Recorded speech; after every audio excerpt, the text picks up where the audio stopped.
I've given my defense as to why the organization is not moving Miguel Vargas with 5 capital letters again.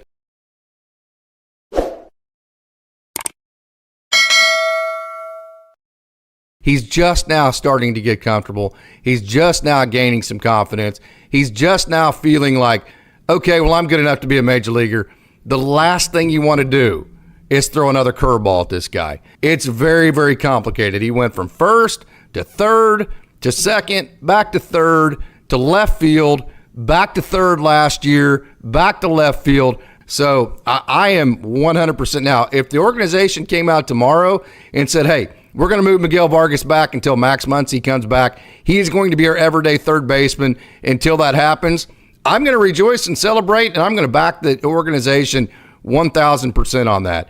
But if the organization continues to have the stance of, we like where this guy's at right now, we like where Miguel Vargas is at, we just don't want to have to ask him to change positions again and throw him another curveball, I'm going to back that too as well, because I saw Miguel Vargas the day he came back to Oklahoma City. I know how hard this is for these guys. It's not as easy as saying, hey, just throw him in there back at third base.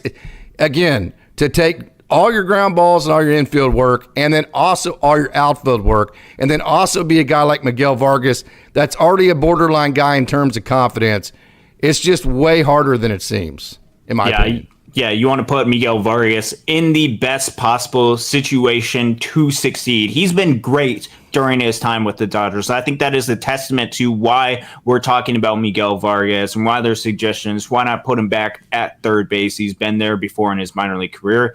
It is a lot, especially when you've taken a lot of reps in the outfield. And it also might not be completely 100% necessary. I know there's been a lot of concern, a lot of frustration with the play at third base, which I think there's good reason for that frustration. The execution and performance for the players that have filled in at third base hasn't been there during the absence of Max Muncy. Potentially, there's some good news coming down the line. I know I was listening to Dodgers Talk last night with David Vassay, and he mentioned that Max Muncy is starting to take some swings, perhaps earliest, maybe after All-Star break time frame when you could get a Max Muncy back, in which case we're talking about 2-3 weeks and moving Miguel Vargas back to third base for that 2-3 weeks, and then Max Muncy's back, and then shipping him back into the outfield.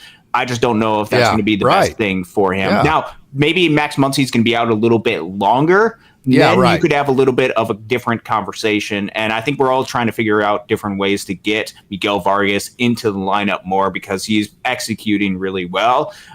Just hard to get him at bats right now when you don't have the designated hitter open and when you want to give Andy Pages and Teoscar Hernandez every single day at bats. So it's unfortunate.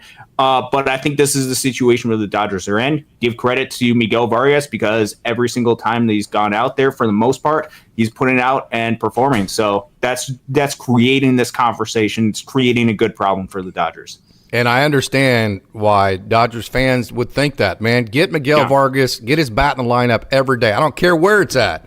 Stand him on his head if he has to, but get his bat in the lineup. So I also understand the other side of this hey, we've got this guy that's fairly fresh. He's excited. He has all this energy. What the hell are we doing sitting this guy? I understand that too, right?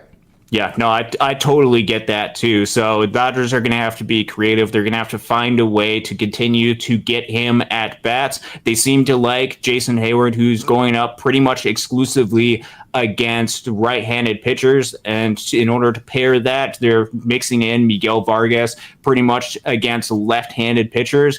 That seems to be the way that the Dodgers are going. That seems to be the way that they feel comfortable with that outfield rotation, combining that with an Andy Pages and a Teoscar Hernandez. So I think that's where they are at right now, and they'll figure out third base. They're hoping that Max Muncy is going to be able to come back and fill in the type of shoes that he had left, which the Dodgers have not been able to fill in that shoe since then. We've talked about it before. They've bounced Vargas all over the place. I mean, I watched him in Tulsa playing first base, and I'm like, this is crazy to me. If a guy can hit, you find a spot for him. Sure. And that's just how I feel. But you know what?